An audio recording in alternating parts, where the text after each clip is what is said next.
بسم اللہ الرحمن الرحیم۔ قرآن اور ایمان کے ناظرین السلام علیکم۔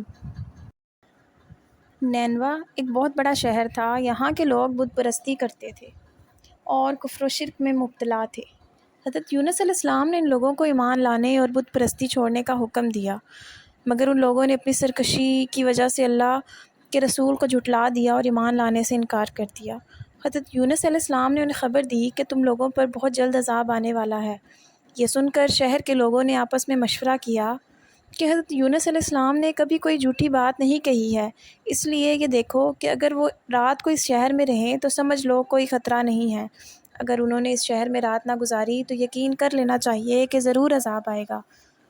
رات کو لوگوں نے یہ دیکھا کہ حضرت یونس شہر سے باہر تشریف لے گئے اور واقعی صبح ہوتے ہی عذاب کے آثار نظر آنے لگے کہ چاروں طرف سے کالی بدلیاں نمودار ہوئیں اور ہر طرف سے دھواں اٹھ کر شہر پر چھا گیا۔ یہ منظر دیکھ کر شہر کے باشندوں کو یقین ہو گیا کہ عذاب آنے والا ہی ہے، تو لوگوں کو حضرت یونس کی تلاش و جستجو ہوئی، مگر وہ دور دور تک کہیں نظر نہ آئے۔ اب شہر والوں کو اور زیادہ خطرہ اور اندیشہ ہو گیا۔ وہ سب ڈر کر کانپ اٹھے اور سب کے سب عورتوں، بچوں، بلکہ اپنے مویشیوں کے ساتھ لے کر پھٹے پرانے کپڑے پہن کر روتے ہوئے جنگل میں نکل گئے اور سچے دل سے حضرت یونس علیہ السلام پر ایمان لانے کا اقرار و اعلان کرنے لگے۔ شوہر بیوی سے اور مائیں بچوں سے الگ ہو کر سب کے سب استغفار میں مشغول ہو گئے اور دربارے باری میں گڑ گڑا کر گریہ زاری شروع کر دی۔ جو مظالم آپس میں ہوئے تھے ایک دوسرے سے معاف کرانے لگے اور جتنی حق تلفیاں ہوئی تھیں سب کی آپس میں معافی تلافی کرنے لگے، اور انہوں نے یہ عہد کر لیا کہ حضرت یونس جو خود خدا کا پیغام لائے ہیں ہم اس پر صدق دل سے ایمان لائے۔ اللہ تعالیٰ کو شہر والوں کی بے قراری اور مخلصانہ گریہ زاری پر رحم آیا اور عذاب اٹھا لیا گیا۔ پھر شہر کے تمام لوگ امن و چین کے ساتھ رہنے لگے۔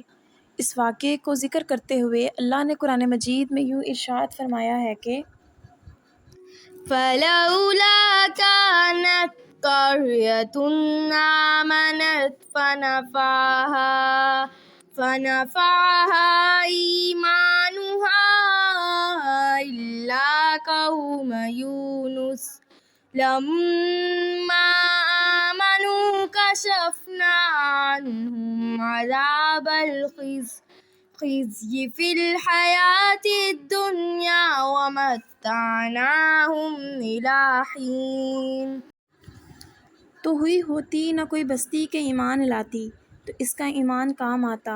ہاں، یونس کی قوم جب ایمان لائے ہم نے ان سے رسوائی کا عذاب دنیا کی زندگی میں ہٹا دیا اور ایک وقت تک انہیں برتنے دیا۔ شہر نینوا پر جب عذاب کے آثار نظر آنے لگے اور حضرت یونس تلاش کے باوجود لوگوں کو نہیں ملے تو شہر والے گھبرا کر اپنے ایک عالم کے پاس گئے جو صاحب ایمان اور شیخ وقت تھے اور ان سے فریاد کرنے لگے، تو انہوں نے حکم دیا کہ تم لوگ یہ وظیفہ پڑھ کر دعا مانگو، یا حیو حین لا حی و یا حیو یحیی الموتی و یا حیو لا الہ الا انت۔ چنانچہ لوگوں نے پڑھ کر دعا مانگی تو عذاب ٹل گیا۔ حضرت یونس علیہ السلام شہر کے قریب آئے تو آپ نے شہر میں عذاب کا کوئی اثر نہیں دیکھا۔ لوگوں نے عرض کیا آپ اپنی قوم میں تشریف لے جائیے، تو آپ نے فرمایا کہ کس طرح اپنی قوم میں جا سکتا ہوں، میں تو ان لوگوں کو عذاب کی خبر دے کر شہر سے نکل گیا تھا مگر عذاب نہیں آیا، تو اب وہ لوگ مجھے جھوٹا سمجھ کر قتل کر دیں گے۔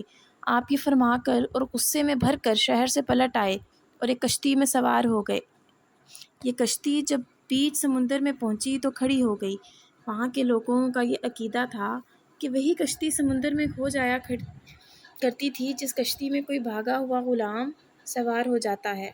چنانچہ کشتی والوں نے قرعہ نکالا تو حضرت یونس علیہ السلام کے نام کا قرعہ نکلا، تو کشتی والوں نے آپ کو سمندر میں پھینک دیا اور کشتی لے کر روانہ ہو گئے، اور فوراً ہی ایک مچھلی آپ کو نگل گئی اور مچھلی کے پیٹ میں جہاں بالکل اندھیرا تھا آپ مقید ہو گئے، مگر اسی حالت میں آپ نے آیت کریمہ لا الہ الا انت سبحانک انی کنت من الظالمین پڑھنا شروع کر دیا، تو اس کی برکت سے اللہ نے آپ کو اس اندھیری کوٹری سے نجات دی اور مچھلی نے کنارے پر آ کر آپ کو اگل دیا۔ اس وقت آپ بہت ہی کمزور ہو چکے تھے۔ خدا کی شان کہ اس جگہ کدو کی ایک بیل اگائی اور آپ اس کے سائے میں آرام کرتے رہے۔ پھر جب آپ میں کچھ تو آپ اپنی قوم میں تشریف لے گئے تو سب لوگ آپ سے عزت و احترام کے ساتھ پیش آئے اور سچے دل سے آپ پر ایمان لے آئے۔